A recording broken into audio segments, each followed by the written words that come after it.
জানেন তো, বাঙালি মানেই ভোজন রসিক। আর ভোজন রসিক ব্যক্তিরা একটু ভালো মন্দ খেতে খুব বেশি পছন্দ করে।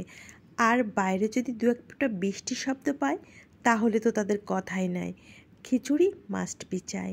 সকালবেলা ঘুম ভেঙে যখন ব্যালকনিতে গেলাম, দেখলাম অঝোর ধারায় রিমঝিম বৃষ্টির শব্দ। তখনই ডিসাইড করলাম যে এই ওয়েদারে কোনোভাবেই মিস করা যাবে না ইলিশ খিচুড়ি। যেহেতু ঘরে মাঝারি সাইজের একটা ইলিশ ছিল, সাথে সাথে আমি কিচেনে নিয়ে গেলাম। যেই কথা সেই কাজ, ইলিশটাকে সুন্দর মতো ক্লিন করে আমি এই যে কেটে নিয়েছি, আমার পছন্দ অনুযায়ী কেটে নিলাম। এখন আমি ইলিশটাকে সুন্দর মতো হলুদ আর লবণ দিয়ে একে একটু গায়ে হলুদ করে নিচ্ছি। তারপর আমার হাত দিয়ে এদেরকে একটু কষলিয়ে কষলিয়ে সমস্ত শরীরে তাদেরকে হলুদ আর লবণটা মাখিয়ে নিলাম রান্নার উপযোগী করার জন্য। আর এদিকে কিন্তু আমি পাশের চুলায় উঠিয়ে দিয়েছি খিচুড়িটা। খিচুড়িটার কালারটা দেখেন, মাশাল্লাহ সেই লেভেলের এসেছে। আর এখন আমি আদা ডুবো তেলে ইলিশটাকে ভাজি করে নেব। আদা ডুবো তেল বললাম কেন, কারণ নাও পুরা ডুবো আর নাও অল্প ডুবো, তাই আমি একে বললাম আদা ডুবো। চুলায় ইলিশ উঠিয়ে দিয়েছি, আরেক চুলায় খিচুড়ি হচ্ছে।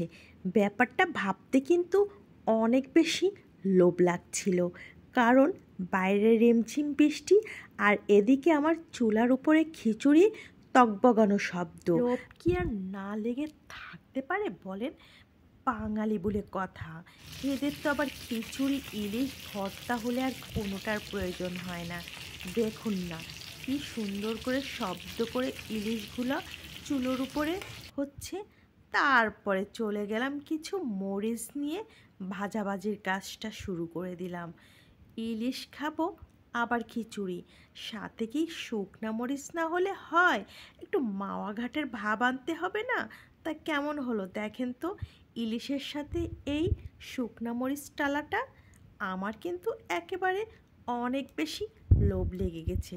ভাই ভাই আর সামলাইতে পারছি না, অনেকক্ষণ ধরে বকবক করছি। এবার তো একটু খাওয়ার আয়োজন করি। এই তো চলে এসেছি টেবিলে, আর ওয়েট করা যাচ্ছে না।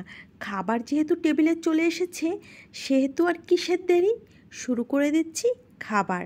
তা আপনারাও সাথে থাকুন। আরেকটা কথা, ভিডিওটা যদি এতটুকু ভালো লেগে থাকে একটা লাইক কমেন্ট শেয়ার করতে ভুল করবেন না। কথা হচ্ছে নেক্সট ভিডিওতে। আসসালামু আলাইকুম, ধন্যবাদ।